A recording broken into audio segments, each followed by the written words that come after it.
క్రాస్‌ని మనం ఎగతాళి చేసేటప్పుడు, క్రాస్ మీద ఆయన ఇచ్చినటువంటి ఎథిక్, సిలువ మీద ఆయన ఇచ్చినటువంటి నైతిక విలువ ఏంటో తెలుసా? సిలువ ఎక్కే ముందు ఆయన దాన్ని నోటి మాటలతో చెప్పాడు. సిలువ మీద యాక్చువల్‌గా ఆ మాటని యాక్చువల్‌గా నిజం చేసి చూపించాడు. ఆయన ఏమంటున్నాడంటే, మీకు నేనొక నూతనమైనటువంటి కమాండ్‌మెంట్ ఇస్తున్నానంటున్నాడు. సిలువ మీద ఎక్కే ముందు యాక్చువల్‌గా శిష్యులతో మాట్లాడిన మాట అది. ఏంటి ఆ నూతనమైనటువంటి ఆజ్ఞ ఏంటో తెలుసా? ఇప్పటి వరకు నిన్ను వల్లే నీ పొరుగువారిని ప్రేమించు అనేటువంటి ఆజ్ఞ ఉంటే, ఇప్పటి నుంచి ఒక కొత్త ఆజ్ఞ మీకు ఇస్తున్నాను అంటున్నాడు. ఏంటంటే ఆజ్ఞ, దేవుడు మిమ్మల్ని ఎలా ప్రేమించాడో అలా ప్రేమించాలట మీ నైబర్‌ని. That's the new commandment. ఎలా తెలుసు దేవుడు నన్ను ప్రేమించాడని?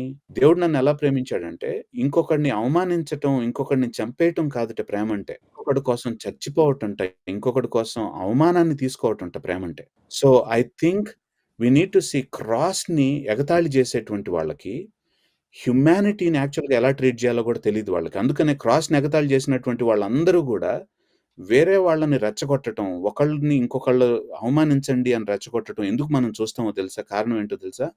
Because they did not understand the new ethic. నిజమైనటువంటి మానవ జీవితం, నిజమైనటువంటి మనిషి ఎవరో తెలుసా?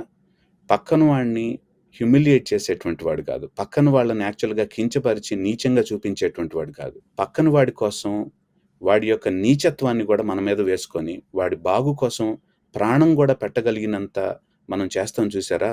అది నిజమైనటువంటి మానవత్వం. అది ప్రపంచంలో ఒకే ఒక వ్యక్తి చేసి చూపించారు. చనిపోయేంతగా. అది సిలువ మీద జరిగింది.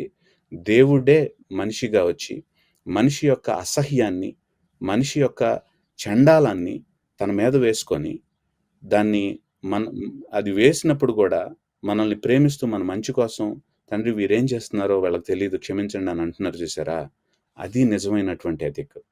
సిలువ ఎక్కే ముందు సిలువ ఎక్కిన తర్వాత దాన్ని చేసి చూపించాడు ఆయన.